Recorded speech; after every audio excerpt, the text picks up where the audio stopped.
পূর্বস্থলী ১ নম্বর ব্লকের হেমাদপুর মোড়ে পূর্বস্থলী ১ নম্বর ব্লক মহিলা তৃণমূল কংগ্রেসের উদ্যোগে সিপিআইএম এবং বিজেপির মিথ্যা অপপ্রচার এবং গরিব মানুষদের ১০০ দিনের কাজের বকেয়া টাকা আদায়ের দাবিতে প্রতিবাদ সভা অনুষ্ঠিত হলো। এদিনের এই কর্মসূচিতে হাজির হয়ে মন্ত্রী স্বপন বাবু তিনি এদিন বলেন, ৩৪ বছর বাম সরকার এই রাজ্যটিকে চালিয়েছে, মহিলাদের জন্য কিছুই ভাবেনি তারা। মুখ্যমন্ত্রী মমতা বন্দ্যোপাধ্যায়ের আমলে মহিলাদের জন্য রূপশ্রী, কন্যাশ্রী, লক্ষ্মী ভাণ্ডার সহ একাধিক প্রকল্প রয়েছে, যা মুখ্যমন্ত্রী নিজে সেগুলিকে চালু করেছেন। একই সাথে পঞ্চায়েত সমিতির পঞ্চায়েত সহ বিভিন্ন দপ্তরের মহিলাদের জন্য সংরক্ষণ করেছেন তিনি। পাশাপাশি বাম বিজেপিকে এদিন একযোগে আক্রমণ করেন তিনি। এদিন এই সভায় উপস্থিত ছিলেন রাজ্যের মন্ত্রী স্বপন দেবনাথ, পঞ্চায়েত সমিতির সভাপতি দিলীপ মল্লিক, জেলা পরিষদের সদস্য আরতি খান, অপর্ণা মুন্সি সহ আরো অনেকে।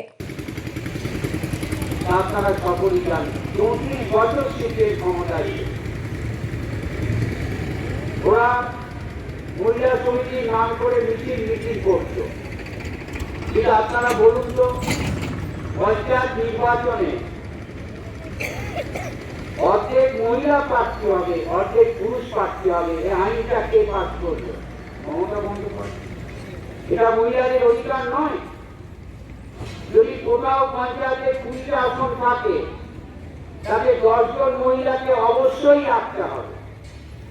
এটা আইন করে মেয়েদের অধিকার দিল। আর ওরা 34 বছর শাসন করে মহিলা সমিতির নাম করে মিছিল করতো, মহিলাদের অধিকারের কথা কেউ ভাবতো না। আজ তো তাই মহিলা অনেকে প্রধান হয়, উপপ্রধান হয়, জেলা পরিষদে মহিলা সভাধিপতি হয়, কর্মাধ্যক্ষ হয়, সংখ্যার আদিবাসীরা দাঁড়াতে পারে। এটা তো আইন মমতা বন্দ্যোপাধ্যায় করেছে। তারপরে মায়েদের অধিকারের জন্য স্বাস্থ্যসাথী কার্ড কার নামে হবে? বাড়ির কর্ত্রীর নামে, মহিলাদের নামে, তাই তো নাকি? হাসি না বলে স্বাস্থ্যসাথী কার্ড, সেই স্বাস্থ্যসাথী কার্ডে তারা উপকার পাবে, আপনার পরিবারের যেমন পাবে। যেহেতু আপনি মহিলা, আপনার বাবা মায়ের চিকিৎসার খরচ পাবে বছরে 5 লাখ টাকা। এটা ছিল, বলুন, অনেকে তো চিকিৎসা করবে। মেয়েদের অনেক কন্যাদায়গ্রস্ত পিতা, তিনি অসহায়ের মতো থাকতেন, আর 18 বছর পরে যদি কারো বিয়ে হয়, তার জন্য রূপশ্রী আছে কিনা হাসি না বলে। মেয়েদের বিয়ে চলে 25,000 টাকা, মেয়েদের পড়াশোনার জন্য টাকা।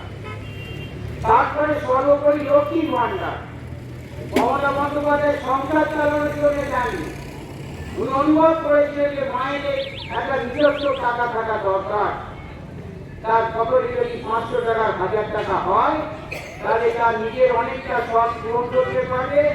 পূর্বস্থলী থেকে প্রসেনজিৎ দেবনাথের রিপোর্ট, সুন্দর বাংলা নিউজ। ইচ্ছা পূরণ করতে পারবে।